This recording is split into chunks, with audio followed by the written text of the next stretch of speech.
the gun in the prison. The only thing that makes sense would have been for him to have produced the gun in court. And when Jackson left the visiting room, was he properly searched by guards before returning to the adjustment center? So I don't know whether we'll ever know what really happened on that day. It was a moment of horror. As for the gun, state investigators discovered that the 9mm Astra automatic used by Jackson was purchased at an El Cerrito gun shop 2 years earlier by a member of the Black Panthers. How Jackson obtained the gun was a mystery. Was it smuggled into the prison by a friend, a guard, or his attorney, Stephen Bingham?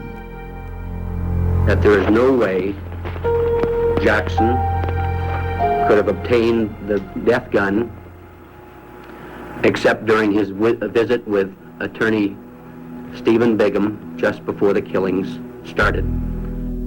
Prison officials and Marin County authorities believed the gun used by George Jackson was passed to him by Stephen Bingham. According to Bingham, after leaving San Quentin, he spent the rest of the day with family and in meetings. When he learned the news from friends later that evening, Bingham was shocked.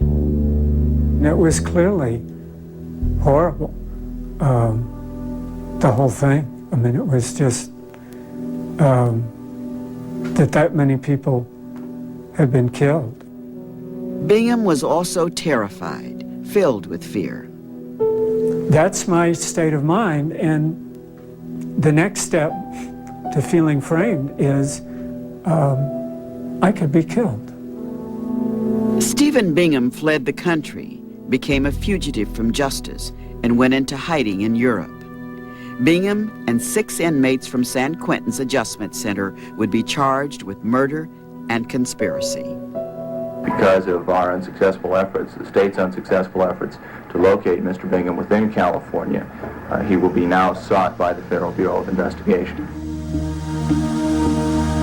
In March of 1972, Soledad brothers John Clouchet and Fleta Drumgo were acquitted by an all-white jury for the death of guard John Mills.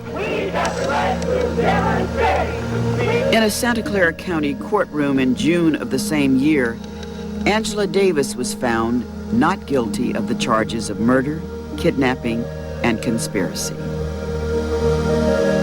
Davis denied the prosecution's allegations that she engaged in plotting and arming the kidnap attempt and subsequent shooting led by Jonathan Jackson. Davis called her acquittal the happiest day of her life. 3 years later, in July of 1975, at the Marin County Hall of Justice, opening arguments were presented in the trial for the 6 inmates charged with murder and assault in the George Jackson incident. The accused were Johnny Spain, Hugo Pinnell, Fleta Drumgo, Willie Tate, David Johnson, Luis Talamentes. They became known as the San Quentin Six. Security for their trial was extremely tight.